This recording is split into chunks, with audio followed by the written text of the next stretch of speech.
I used to tell people about the girl that got away.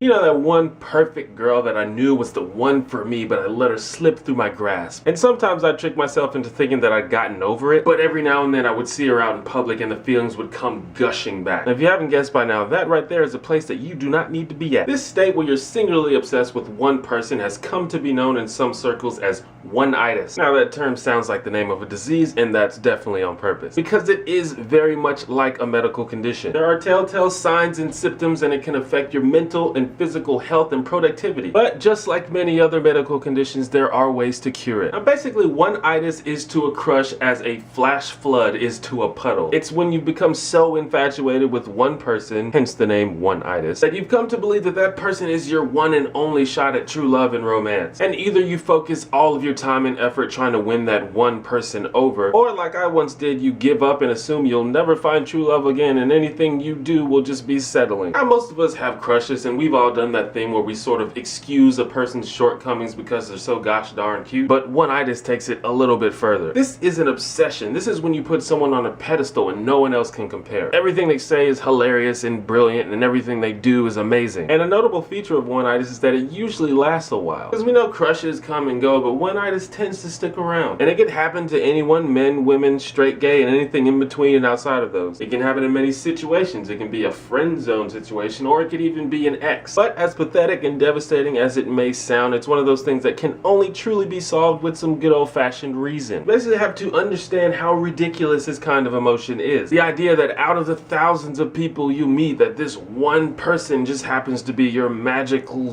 destiny soulmate person, and no one else ever forever will ever be as significant. It's just not logical. It sounds kind of stupid when you say it out loud. But of course, when you have strong emotions in play, it can be hard to think reasonably. But at the end of the day, if you suffer from Oneitis, you are gonna have to be the one to admit that there's a problem. And you are gonna have to be the one to take some steps to fix it. Whether it be decreasing or outright eliminating contact with that person for a while, or giving other people a chance and going on some dates. And don't get me wrong, you may not be able to completely do it on your own. You may need some help. And I hope that you have friends that can help you along the way and keep you in line. For me personally, I was lucky in that I was put in a position where I wasn't able to see the person for a long time, and that gave me some time to think rationally and eventually get over it. There's so many people in the world, and in my view, there's no one soulmate for anybody. We change and we evolve over time, and we meet so many different types of people that it's likely that we meet dozens, if not hundreds, of potential soulmates, just depending on who we are at the time and where we are in our lives. That's just me though. I'm interested to see how common Oneitis is, so if you've had this feeling or if you know someone who has,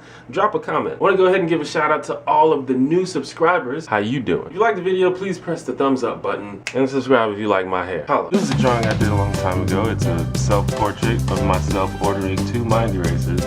I don't drink mind erasers anymore because they make me throw up, but I used to be really into them. This is a Hannah Montana Valentine. This is a picture of 3 hearts that my old roommate gave me one day.